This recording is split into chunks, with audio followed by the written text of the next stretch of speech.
ስሜ ማንጠጎሽ አስረስ ይባላል። ሰቆጣ። እሺ ስልጠና ወስደን ቻናል ተቀብለናል። እንደገና ፍራፍሬ ፍራፍሬ በቁጥር ተቀብለናል። ስኳር ድንች፣ ሰላጣ፣ ቆስጣ ያው እንግዲህ ለልጆቻችን በተለያየ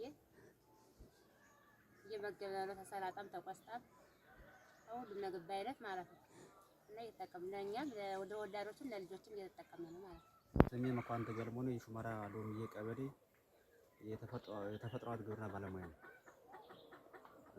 ጠቅላላ እንግዲህ አሁን ይሄ እኛ የምናየው አትክልት አጠቃላዩ የሰቆጣ ቃል ኪዳን ነው ይህን ፕሮግራም ያመጣልን እና ከፕሮግራሙ ዋናው ዓላማው ምንድነው? መቀንጨርና መቀጨጭ የሚለው ነገር እሱን ለማስወገድ ነው።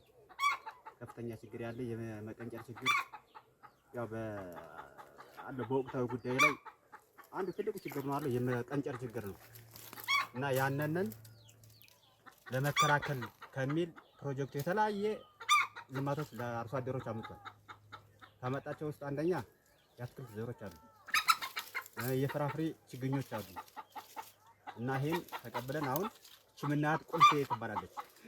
ቁልፌ እንግዲህ በተለይ ነፍሰ ጡር እናቶች በቀላሉ ለመንቀሳቀስ አሁን ጎንብሶ ለመስራት የተለያዩ ስራዎችን ለመስራት ስለሚከብዳቸው ነፍሰ ጡር እናቶች በቀላሉ ይሄን ለመስራት ይቀላቸዋልና እቺ ቁልፍ የምትባለው እንግዲህ አሰራሯ 2 ሜትር በ2 ሜትር ናት።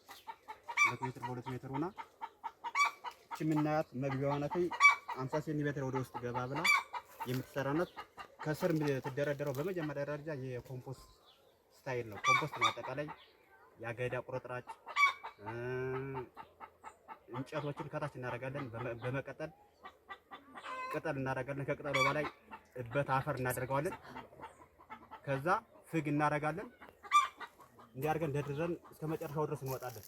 ከወጣን በኋላ እንግዲህ ጠቅላላ ከዚህ ይህን ከጨረስነ በኋላ ውሃ በደንብ ይጠጣል። ከጠጣ በኋላ ዘሮችን እንዘራለን።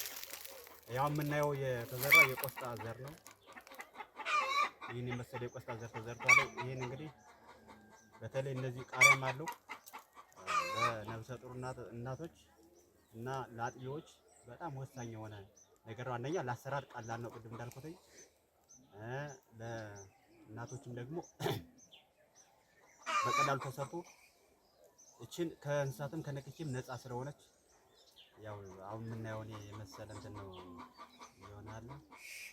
ሌላው ነገር አለ። ሌሎችም ከዚህ ውጭ ደግሞ አትክልትና ፍራፍሬዎች አሉ እንዲህ የተሰጠ ስኳር ድንችም አለ። ወደዛ አካባቢ እናየዋለን።